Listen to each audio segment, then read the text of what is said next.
Welcome to the Cosmic Buster. My name is Bobby Cody.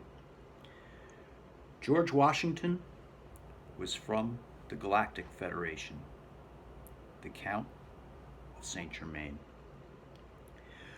I've been meaning to do this video for quite some time. I've been meaning to do this video actually since my last video. You could essentially say that this is a continuation of my last video.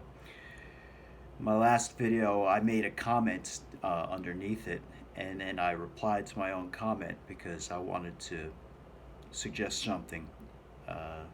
And I'm going to expound upon that comment. I knew as soon as I made that comment to my own comment that I needed to do a video on this because it's so important, in my opinion. George Washington, for anybody who may not know, who may not be from the United States, George Washington's the founding father of the United States. He's held in the utmost and highest regard. He essentially is considered the founding father of the United States. So we have George Washington, founding father of the United States, has a kind of a mythical presence in the United States. When I was growing up, there was this myth about George Washington with the cherry tree that when he was younger, he chopped down a cherry tree. And that his father asked, "Hey, who did this?" And he said, "I cannot tell a lie, Father, I did it." So he was kind of held in this high regard, as this saintly, almost saintly figure, father of the nation. What I want to do is I want to show that what I think is true is that George Washington was actually a representative from the Galactic Federation. I know it sounds absolutely outrageous, but most of my videos seem outrageous, but then I lay out the evidence, and few people argue with me after I lay out the evidence. And I'm going to lay out the evidence here for you that George Washington was from the Galactic Federation. And part of it is that George Washington actually had an alias, and that his alias was the Count of Saint Germain. Essentially, in the United States, he was known as George Washington, but in Europe, he was known as the Count of Saint Germain. And I'm going to show right now, picture right there. I'll have George Washington and the Count of Saint Germain side by side. This is the only picture we have of the Count of Saint Germain. And it's when George Washington would have been young. And this depiction of the Count of Saint Germain is actually a painting of a painting. So it's kind of secondhand information on what the Count of Saint Germain looked like. It's the only depiction we have of him. So some of the details on what he looked like may not be quite right because it's a painting of a painting. But if you see it, the resemblance, the physical resemblance, again, with the understanding that this would have been, the Count of Saint Germain, if he's George Washington, this would have been a young version of George Washington when he was perhaps 40s. The similarities are striking. Particularly the hair. The hair is almost identical. The widow's peak and the way it comes around like this. The long nose, although the nose isn't quite identical, it's very similar. The eyebrows, the lips are very similar.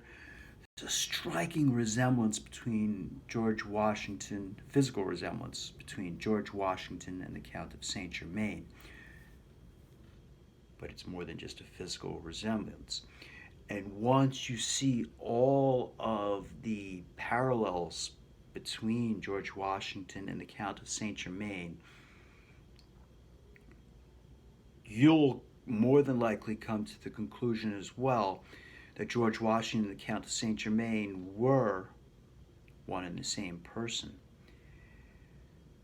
And it's only a short skip and a jump to then presuming that he may in fact have been a representative to the Galactic Federation, and I'll talk about that in a moment. But for those who aren't familiar, the Galactic, what's talking about, this Galactic Federation, I've done a video on that in the past. As a gentleman, Israeli head of Israeli space organization, Haim Shed was his name. He stated that there was a Galactic Federation that was trying to help the population of Earth, humanity. They wanted to come out. He claimed that Donald Trump wanted to announce their presence, but they stated, no, no, no, humanity isn't ready yet. Don't let humanity know that we exist. So, this is the head of Israeli space agency. This isn't just some Tom, Dick, and Harry. This is a guy who should know, and he's stating that there's a Galactic Federation. Well, I'm going to take this further, and I'm going to show you why I believe that George Washington was the Count of Saint Germain and that he was from the Galactic Federation. And this isn't something new. This is something that I've felt for about 20 plus years, going on almost 30 years, I believe it is. It's nothing new to me. It's just the fact that the Galactic Federation now has actually hit the news and come to the awareness of the public that I'm going to actually do a video on it. So let's take a look. And we have the physical resemblance here between the two. What I'm going to do right now is I'm going to read through. It's a book, I've discussed it in my last video. It was by William Bramley. It's called The Gods of Eden. It's where I got this idea for that the Count of Saint Germain and George Washington were one and the same person. It's actually not even mentioned in his book, in the body of the book. It's just in the footnotes he mentions this. I held on to this. I said, that's right. He's right. For 3 decades, I held on to this knowledge and this information. Now I'm finally actually sharing it. The way I'm going to be conveying this information is via the work of William Bramley and a book of his called The Gods of Eden. William Bramley's been occasionally on Ancient Aliens. Some of you may be familiar with him through that. As I stated, I'm familiar with him for several decades through his book, The Gods of Eden. So I'm going to read through the particular chapter or section in his book about Saint Germain.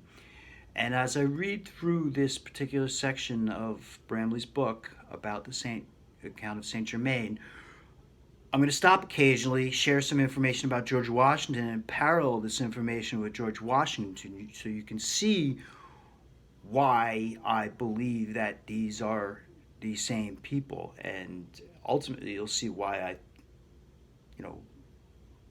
why you come to this conclusion and why it's like, wow, it's pretty astounding. So let's take a look at this right now. I'm going to start off. I'll put up the first page of this particular chapter, and we'll read from it. And if at any time you want to read this yourself, because I may skip over a few parts, you can just stop this video and read, because everything I'm going to be reading is going to be right there. So you can just stop and read it for yourself if I decide that I'm going to stop or skip over certain parts. A controversial figure in the intrigues of 18th century Europe was a secretive and colorful individual known as the Count of Saint Germain. Saint Germain's life has been the subject of many articles and at least one book. Ever since his reported death in 1784, there's been a tendency to either deify him or to dismiss him as an unimportant charlatan. Neither characterization seems to accurately reflect what he truly was. Saint Germain's activities are important because his movements provide a fascinating link between the wars going on in Europe, the deeper levels of the Brotherhood, and the clique of German princes, particularly the House of Hesse. Now, just to let you know, when this is my own little personal aside, when Bramley talks about the Brotherhood, he's talking about secretive organizations like Freemasons, Rosicrucians, etc. So he's going to, a couple times throughout this chapter, he's going to reference the Brotherhood. That's what he's referencing. He's referencing these organizations. The first of many mysteries concerning Saint Germain is the circumstance of his birth. Many researchers believe him to have been the offspring of Francis II, ruler of the once powerful Principality of Transylvania.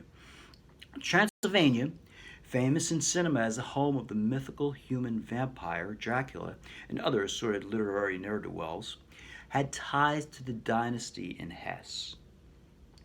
Francis II of Transylvania had married 16-year-old Charlotte Amalie of Hessen-Rheinfels on September 25, 1694, at the Cathedral of Cologne in Germany. Out of this union came two known children. However, when the will of Francis II was published in 1737, a third unnamed son was named as a beneficiary. This third child proved to be Leopold George, eldest son and heir to the Transylvanian throne. Leopold George was born in either 1691 or 1696, depending on which theory of his birth one accepts. Because of the uncertainty of his birth date, it is not known if he was the son of Charlotte of Hesse or of Francis II's prior wife. What does appear certain is that Leopold George's early death in 1700 had been staged to save him from the deadly intrigues that were about to destroy the Transylvanian dynasty and end the independence of Transylvania. Leopold George is believed to have been the Count of Saint Germain. I'm going to stop reading from here in a moment just to show you something real quick. I'm going to skip over here and put up there right now something about George Washington. So we have Saint Germain. Little is known about his birth or his childhood. Okay. So what about George Washington? Put it up there. Little is known of George Washington's childhood, and it remains the most poorly understood part of his life.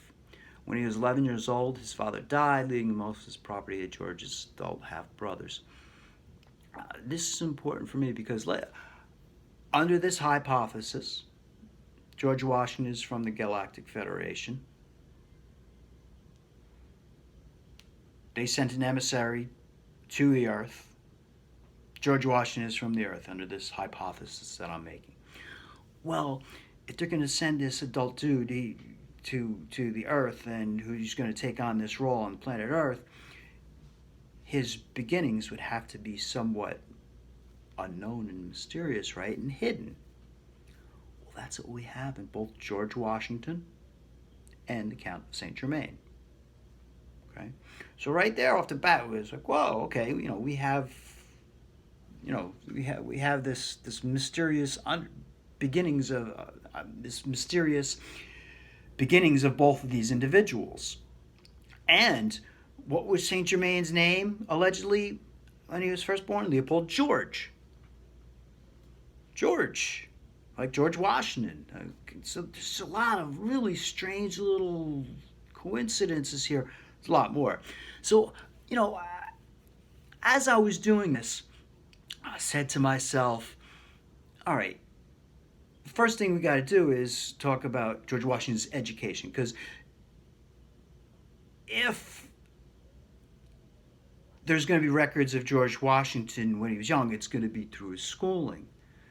So somehow I said to myself, if this is true, George Washington's going to have no formal education whatsoever, because then he would be listed in the school and there would be evidence of his earthly origins, which, under my hypothesis, there is no earthly origins. George Washington is from the Galactic Federation. So here, boom, Washington's education. Unlike many of his contemporaries, Washington never attended college or received a formal education, unlike his brothers. So all his older brothers received a formal education. George Washington didn't. Okay, so then I say, okay, then that kind of confirmed it for me. Like, wow, okay. Now, true to my hypothesis, he didn't have any formal education. So let's move on with the book. We'll continue with the chapter. Saint Germain first appeared in European society in 1743 when he would have been a man in his 40s. Little is known about his life before that year. A dossier on the mysterious count had been created by order of French Emperor Napoleon III, but unfortunately, all the documents were destroyed in a fire that engulfed the house in which the dossier was stored. This resulted in the loss of irreplaceable information about Saint Germain. Saint Germain's own secretiveness only deepens the mystery about his life.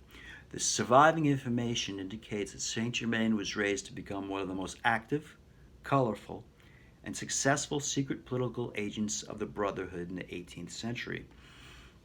Of Saint Germain's early life, strict observance leader Prince Karl of Hesse wrote that Saint Germain had been raised in childhood by the last of the powerful Medici family of Italy. The Duke of Medici, like some early Medicis, was, just give me a moment while I allow that to get up. Okay, I'll put it up there. Was engrossed in the mystical philosophies prevalent in Italy at the time, which may account for Saint Germain's deep involvement in the Brotherhood network as an adult.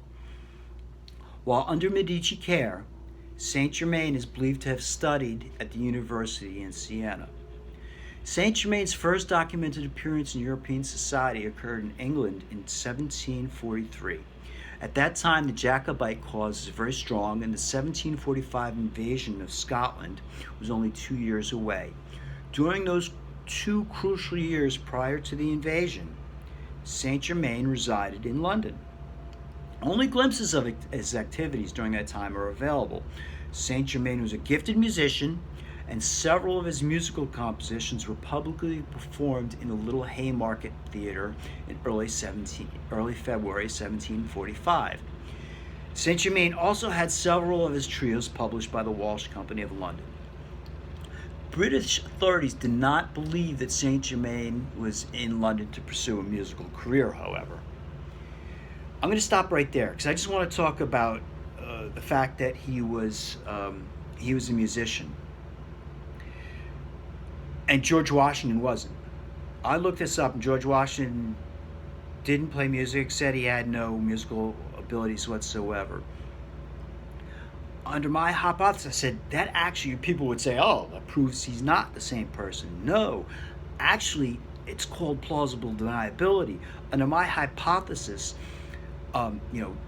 George Washington, a.k.a. Saint Germain, is playing a very, very dangerous game. As you'll see, he got arrested 2 or 3 times, several times in Europe.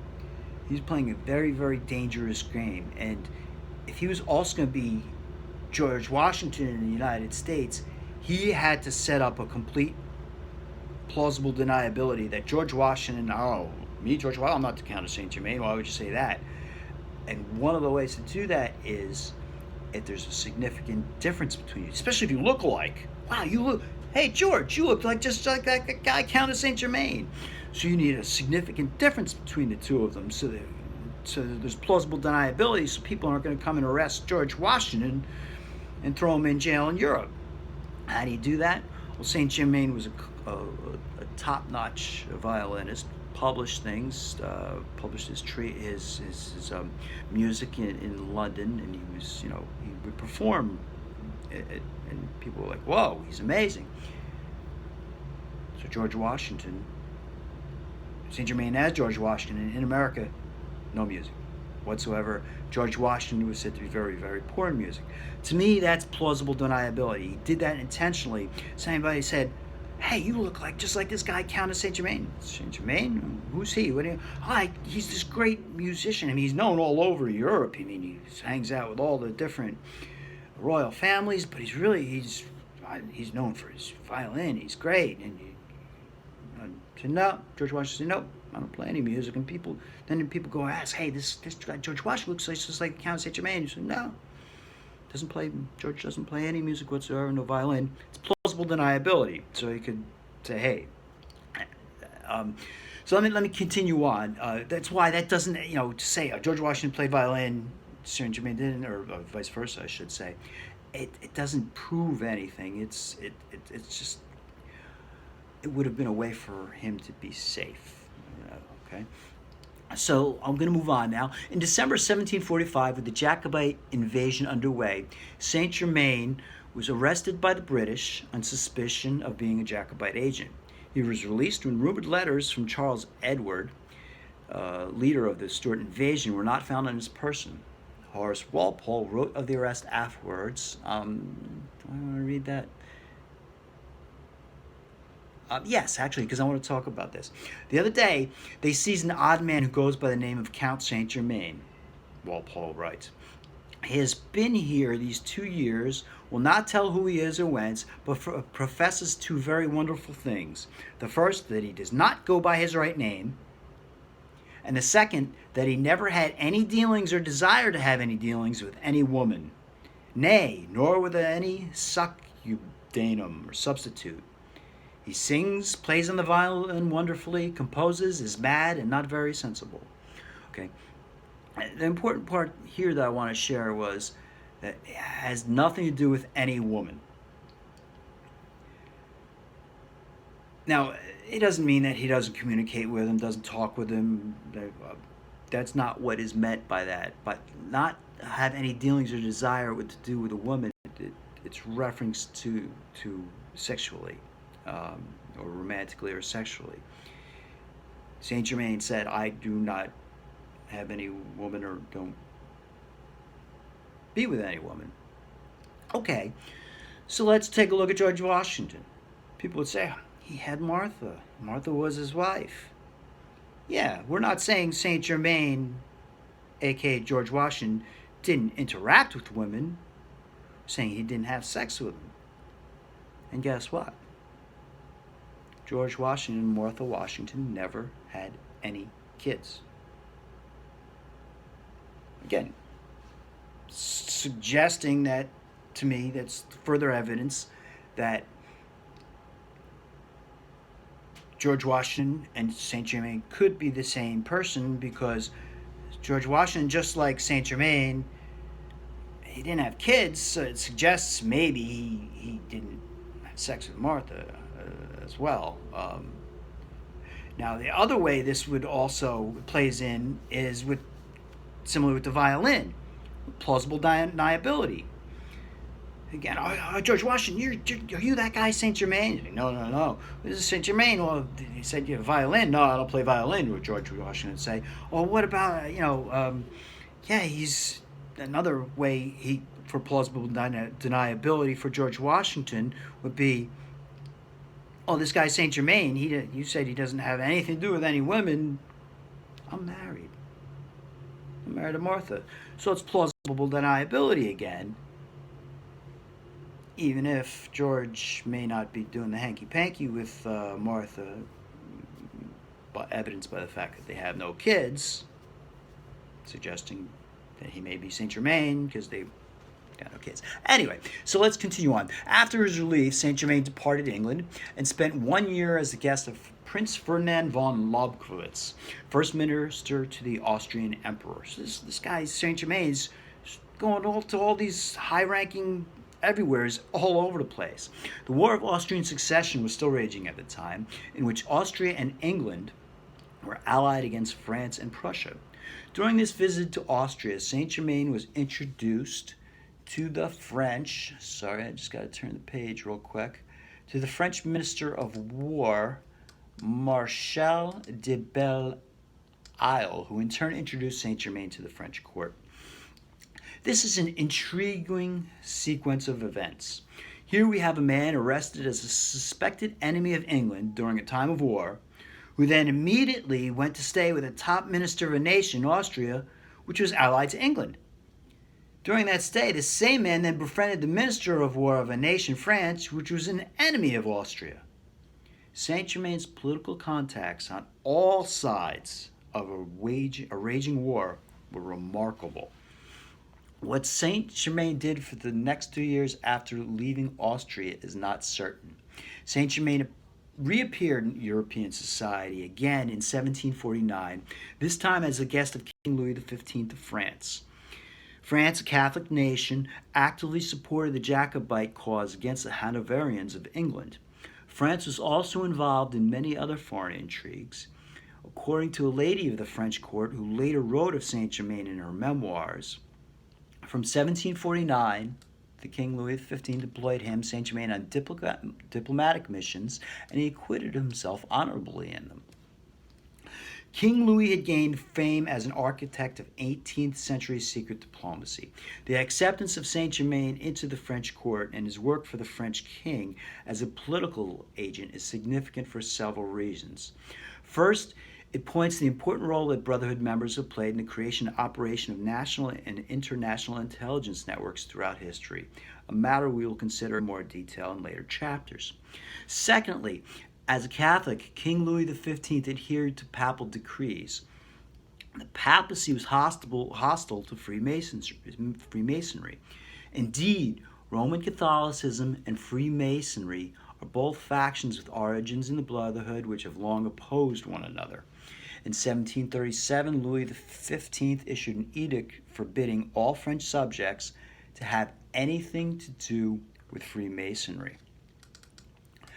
During the ensuing decades, the French government actively repressed the French Freemasons with police raids and imprisonment. Louis XV's edict of 1737 was followed a year later by Pope Clement's papal bull, which forbade Catholics everywhere from participating in or supporting Freemasonry under penalty of excommunication. Yet here is the account of Saint Germain, who would later reveal a lifelong involvement in the Brotherhood, residing as a guest of the king.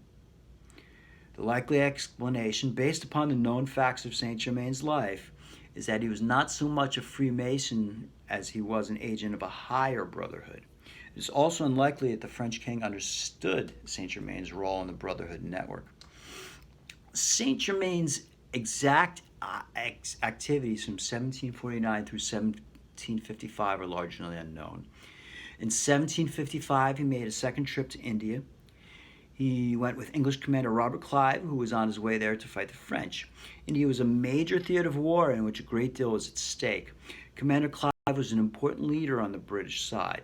This trip highlighted once again Saint Germain's remarkable political contacts and his ability to travel back and forth between important leaders of warring camps. One biographer has suggested the Count may have been acting as a secret agent of King Louis XV of France when he went to India with Clive. For when Saint Germain returned, he was awarded in 1758 with an apartment in the French royal palace at Chambord. He was also given laboratory facilities for his chemical and alchemical experiments, in which Louis XV sometimes participated. Saint Germain was clearly a flamboyant and multifaceted character. One of the talents for which he achieved fame was his considerable knowledge of alchemy. Alchemy mixes mysticism with chemistry and was a staple of Rosicrucian practice. Saint Germain became a topic of gossip in the French court because he claimed to possess the alchemical elixir of life. The elixir was said to be a secret formula which made people physically immortal. This was the same elixir many European Rosicrucians claimed to possess. Saint Germain may have had tongue slightly in cheek when he made the claim. Oh, excuse me. I'll turn the page here real quick. However, he is quoted as saying to King Louis XV, "Sire, I sometimes amuse myself not by making it believed, but by allowing it to be believed that I have lived in ancient times."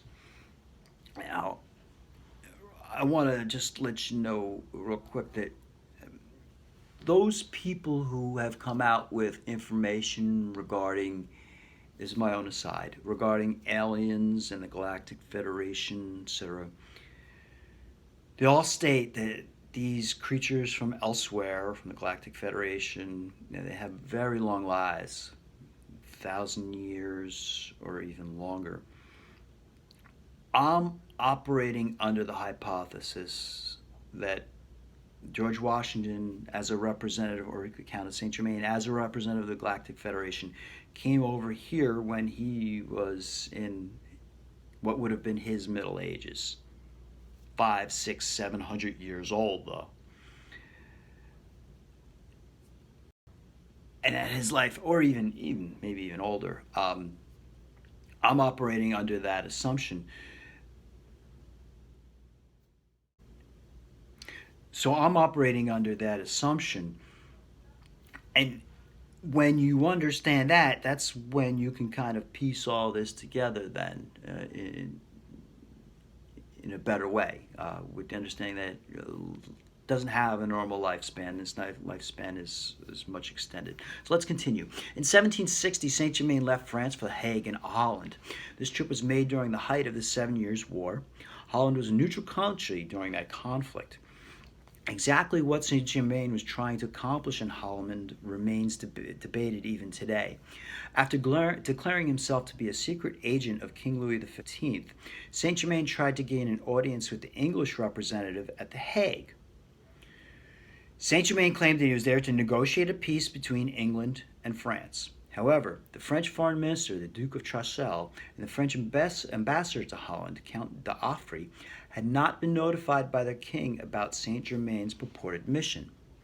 The Duke of Choiseul therefore branded Saint Germain as charlatan and ordered his arrest. To avoid imprisonment by Dutch authorities, Saint Germain fled to London in the same year.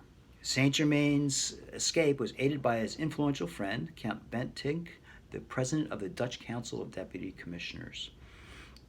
As a result of this debacle and the unwillingness of Louis XV to publicly acknowledge Saint Germain as his agent, Saint Germain was unable to openly return to French royal society until 1770, the year in which his enemy, the Duke of Choiseul, was disgraced and removed from power. Saint Germain had a second, perhaps even more compelling reason for making that ill-fated trip to Holland. A letter written on March 25, 1760 by Prince de Galitzin, Russian minister to England, offered this insight into Saint Germain's aborted activities in Holland. I know the Count of Saint Germain well by reputation. This singular man has been staying for some time in this country, and I do not know whether he likes it. There is someone here with whom he appears to be in correspondence. And this person declares that the object of the Count's journey to Holland is merely some financial business.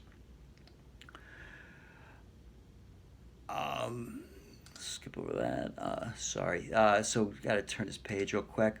So the financial business mentioned by de Galitzin was very secret. It appeared to be the true purpose of Saint Germain's visit. Saint Germain was in Holland to exploit the marriage of a Princess Caroline to the German Prince of Nassau-Dillenburg for the purpose of establishing a fund for France. Saint Germain wanted to negotiate the formation of the fund with Dutch bankers. According to French Ambassador d'Offry, his objective in general was to secure the credit of the principal bankers there for us. In another letter, d'Offry stated that Saint Germain had come to Holland solely to complete the formation of a company adequate to the responsibility of this fund. The formation of the fund was probably the true reason for Saint Germain and perhaps King Louis's extreme secrecy. France had already had important financiers to the royal court, the wealthy Paris-Duvernay brothers. The Paris brothers had salvaged France's financial situation or standing after the disastrous Bank of France episode involving the inflated money of John Law. Saint Germain was quite hostile to the Paris brothers and did not want them to gain control of the fund. Saint Germain is quoted by Monsieur de Quatrebec, minister of the Saxon court in The Hague. I'm going to skip over that part. It's not important. Saint Germain may well have had legitimate grounds for objecting. Again, if you want, you can stop the video and read. Saint Germain well have had legitimate grounds for objecting to the undue influence of the Paris brothers. Saint Germain's mission in The Hague, however, was only an attempt to covertly wrest financial control from the Paris brothers and put it back into the hands of the same clique of financiers whose predecessors had institutionalized the inflatable paper money system to begin with. The very system which brought financial ruin to France and the consequent intervention of the Paris brothers. Because Saint Germain's sudden forced departure from Holland, he was never able to complete his financial mission. Upon arriving in London after freeing Holland, Saint Germain was once again arrested and released. During this short stay in England, Saint Germain published 7 violin solos. Saint Germain continued his covert political activities after leaving London. In 1760, he returned secretly to Paris. There, Saint Germain is believed to have stayed with his friend, the Princess of Anhalt-Zerbst. Anhalt-Zerbst was another German state which rented mercenaries in England, although it never accumulated the same wealth as some of its neighbors. The Princess of Anhalt-Zerbst had a daughter, Catherine II. On August 21, 1744, Catherine II had married Peter III of Russia. This marriage had been arranged by Frederick the Great of Prussia, who was a friend of the Anhalt-Zerbst family and, at least for a time, of Saint Germain. In 1762, 2 years after Saint Germain's quiet return to Paris, Peter III assumed the Russian throne. Saint Germain traveled immediately to the Russian capital of St. Petersburg, where he helped Catherine overthrow Peter and establish her as the Empress of Russia. Okay? Assisting in the coup d'etat was the Russian Orlov family. The Orlovs are believed to have murdered Peter by strangling him in a phony brawl. For his assistance in the coup, Saint Germain was made a general of the Russian army, and he remained a close friend of the Orlov family for many years. Catherine, who later became known as Catherine the Great, went on to rule Russia for 29 years. With this bold coup, Saint Germain helped put Russia under the rule of the same clique of German royal families under which other European countries had fallen. The same modus operandi was used: the marriage of a royal German into the victim dynasty, followed by a revolution or coup. Here we find evidence of direct brotherhood involvement in the person of Saint Germain. Now, here's where I want to jump over real quick. I'll put it up here about Catherine the Great, why this is so important. Because Catherine the Great, the fact that this Count of Saint Germain actually helped, a coup that put Catherine to power, killed her husband and put her in power, is extraordinary, because she just absolutely revolutionized Russia, and the fact that Count Saint Germain, George Washington, was involved in this is fairly incredible. I'm going to show you why right now. We're going to talk about what Catherine did, her legacy in Russia. Catherine II, most commonly known as Catherine the Great, was Empress of all Russia from 1762 until 1796, the country's longest ruling female leader. She came to power following a coup d'etat that overthrew her husband and second cousin, Peter III. Under her reign, Russia grew larger, its culture was revitalized, and it was recognized as one of the great powers of Europe. She shot Russia to prominence. Okay. Now, here in particular, I'm going to put up another thing here. Under Catherine the Great's rule, in the south, the Crimean Khanate was crushed. Okay? This is important because it ties in with the video that I did. The Khanates were the descendants of Genghis Khan, essentially. Genghis Khan, Crimean Khanate. All the Khanates were descended from the Genghis Khan and what some people are following as the Tartarian Empire as well. Tartarian Empire, essentially the Khanates.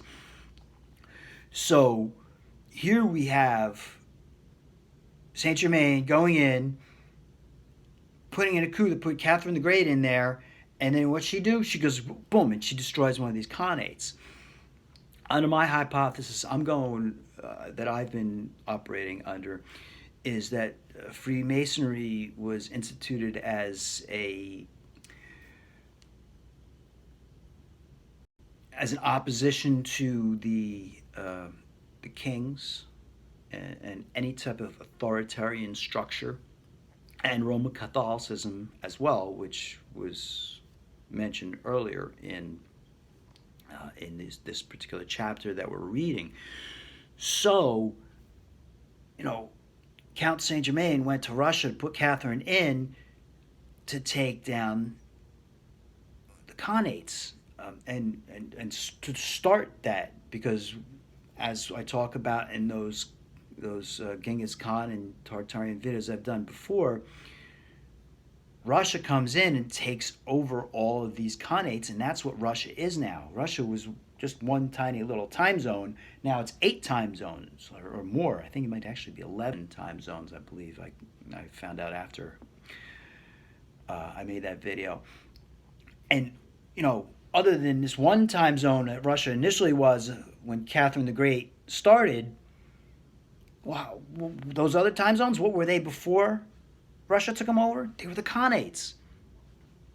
Okay? So, under this hypothesis, we have the Count Saint Germain going in, putting Catherine in so that she would destroy these Khanates, and that's actually what ended up happening. Russia overthrew these, and Russia went from one time zone to like 11 time zones, and I think it is the biggest nation in the world, land-wise. Also, at the bottom of this, you'll see that in the east, Russia started to colonize Alaska, establishing Russian America. Russia used to own Alaska. And again, that's so important because Russia then sold Alaska to the United States, and it's why Alaska is now a part of the United States. And none of this may have happened without the Count of Saint Germain. So not only did the Count Saint Germain play a huge role as George Washington in the formation of the United States, but also in the formation of Russia as it is, and later in the formation of the greater United States by the addition of Alaska to the American nation. It's pretty awe-inducing once you get to see the whole big picture here. So we're going to move on. Actually, what I needed to do is go back and finish up this. We got about 3 more pages, actually 2 more pages left. So what Saint Germain did between 1763 and 1769 after leaving Russia is a mystery. This is the continuation of the chapter here. He's known to have spent approximately 1 year in Berlin, and it was a short-term guest of Frederick August of Brunswick. From Brunswick, Saint Germain continued his travels around Europe. He returned to France in 1770. In 1772, Saint Germain again acted as an agent for Louis XV, this time during negotiations in Vienna over the partition of Poland. Unfortunately for Saint Germain, Louis XV died on May 10, 1774, and Louis's 19-year-old grandson, Louis XVI, took the throne. The new king brought Choiseul back to power and took a personal dislike to Saint Germain. The count was forced to leave French society for the last time. Saint Germain immediately departed for Germany, where only 11 days after the death of Louis XV, he was a guest of William IX of Hesse, the prince who was to inherit the vast Hesse-Cassel fortune. According to J.G. Bornstall, writing in his book of travels, we were guests at the court of the Prince Hereditary Wilhelm von Hessen-Cassel, brother of Karl Hesse at Hannen near Frankfurt. As we returned the 21st of May, 1774, to the castle of Hanau, we found there Lord Cavendish and the Comte de Saint Germain. They had come from Lausanne and were traveling to Cassel in Berlin. I want to stop right there and just mention one thing really quick that's so important. We've seen several times, I've mentioned in the beginning of this chapter, and again it mentions here his connection with Saint Germain's connection with the Germans and the Hessians in particular. Now, there's a reason why this is hugely important, just absolutely hugely important. George Washington, when he was fighting the Revolutionary War, the English in the Revolutionary War, he was, and he ended up winning it, no question about it. He wasn't really fighting English soldiers. Very few of the soldiers were English. They were German. They were Hessian soldiers. The Hessians would rent England their soldiers, and the Hessians would go over and fight for the English in the Revolutionary War. So if you have Count Saint Germain, aka George Washington, close friends with Prince of Hesse, who sent in his soldiers to fight for the English, a lot of those soldiers knew that you don't want to really win. You know what I mean? Essentially, you had George Washington, aka Count Saint Germain, controlling both sides of the Revolutionary War. And that may have played the ultimate role in why the Americans were able to do what was unthinkable and defeat a vast superpower, England. Because George Washington, aka Saint Germain, was controlling both sides of the fighting. I'm going to continue. After his visit to the home of the Hessian prince, Saint Germain traveled about Europe some more. He was welcomed as guest of the Margrave of Brandenburg and by others. Finally, in 1779, Saint Germain was taken in by Prince Karl of Hesse, who was a top leader of the strict observance. Saint Germain spent the last 5 years of his known life with Karl. In 1784, Saint Germain reportedly died. The church register of Eckernford. All right, that's pretty much it. I cut it off there, so I'm not going to. But here again, you see, you know, the, the, the, the parallels between George Washington and Saint Germain are absolutely astounding. And in particular, I cut off about their deaths, but I don't read any more of the chapter about Saint Germain's death. But after both of their deaths, and I put deaths in quotes because maybe their deaths were faked. That's certainly a possibility. But after their deaths,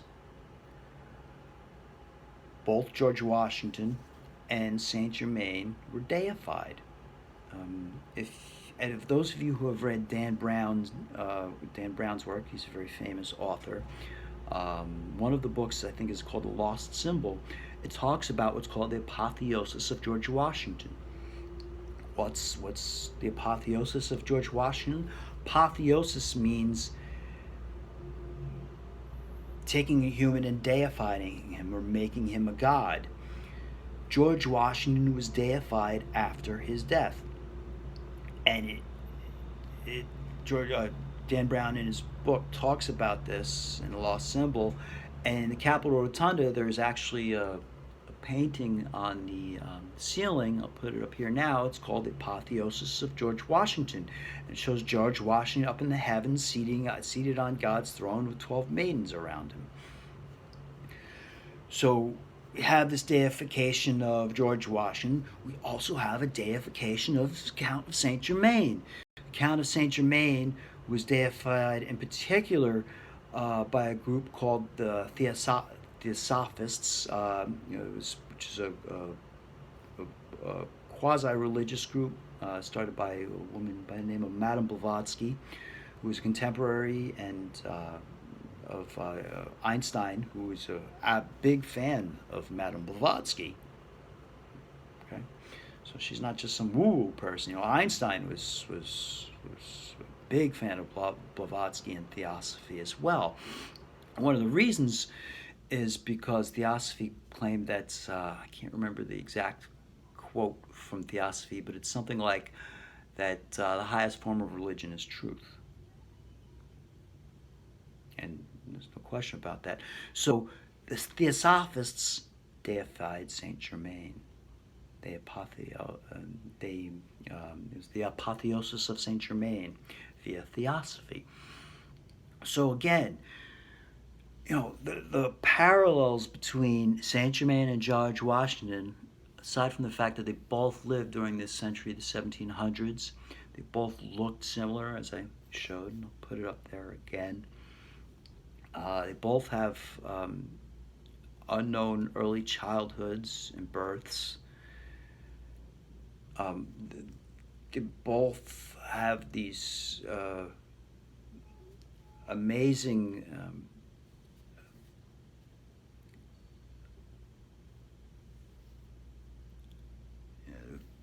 lives which are integral to the world as we know it today. George Washington for the foundation of the United States, Saint Germain for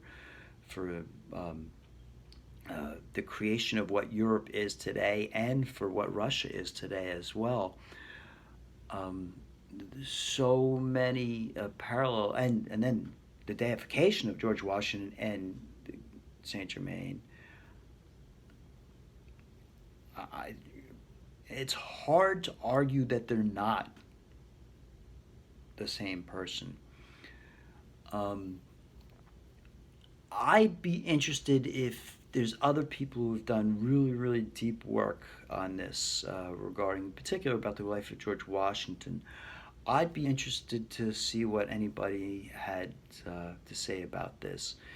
If they could come with absolutely conclusive proof that George Washington could not have been the Count of Saint Germain. That's what I'd be looking for. Or some evidence that they may be the same one, more evidence that I may have missed or skipped over that these are the same people. So I think that's it. Yeah, I'm trying to think if there's anything I missed out on. I do these things off the top of my head. So, but thanks for watching, everybody. There's a couple other things too as well. I just found this fascinating. I just want to end up with this little bit of synchronicity. I woke up this morning. This is Monday, February 15th. I have been meaning to do this video for about a month since my last video. So I woke up this morning, just woke up. I said, all weekend, I said, I'm going to do it on Monday. I didn't think about what Monday was or the date or anything. So I woke up, I'm like, that's it. This is the date I'm going to do it. I wake up, I start doing it. I'm working on it. I turn on the TV and I say, I go to History Channel because that's usually what I watch. There's very few channels that I watch on TV. History Channel is one of them. So I put on History Channel. What they got? They got on something about Washington. I'm like, oh, that's bizarre. They got something on History Channel about Washington. And I'm working on this video on Washington now, today. And then I realized that today is President's Day or Washington's birthday. I'm like, whoa. That was just bizarre. I didn't plan it that way. Just happened circumstantially or synchronistic. I'm like, whoa, that's wow. So then, I'm working on it. And I'm gathering all this information to prepare to do this video for you guys. And an email comes in from what's called the Farsight Institute. I've done videos about the Farsight Institute. They are remote viewers. And I get the email from that they got a new video up on their website about the Galactic Federation of Worlds. So, boom, boom. It was just like Washington, Galactic Federation of Worlds, synchronicity, boom. And I'm like, whoa, that's just weird to have those two synchronicities with Washington and the Galactic Federation of the World as I'm working on a video that ties George Washington with the Galactic Federation of Worlds. So maybe that's a little bit of sign from the universe that I'm right on target. Who knows? But as a matter of fact, I'll put up a card up there for you guys that will link to Farsight's trailer. You have to pay to see the full video that they do, but you can at least see a trailer and get a sense of what they're doing with the Galactic Federation of Worlds. Put it up there. That's about it. Everybody, thanks for watching and listening. Like, share, subscribe. Please comment down below as well, whether you like or disagree. And if anybody can help out, it'd be much appreciated. I've mentioned the Farsight Institute. I haven't been able to afford their And their Prime subscription is $9.99 a month. I'd really like to watch their videos, so if anybody wants to send me $9.99 or more, please do so. So I'll be able to resubscribe to Farsight Prime and watch that video in its completion. I got my PayPal down below. I'll link it in the description down below. It's paypal.com/the Cosmic Busker, I believe it is. So everybody, thanks for watching. Like, share, subscribe, comment, all that good stuff. And hopefully I'll have another video for you guys very soon. Thanks for watching.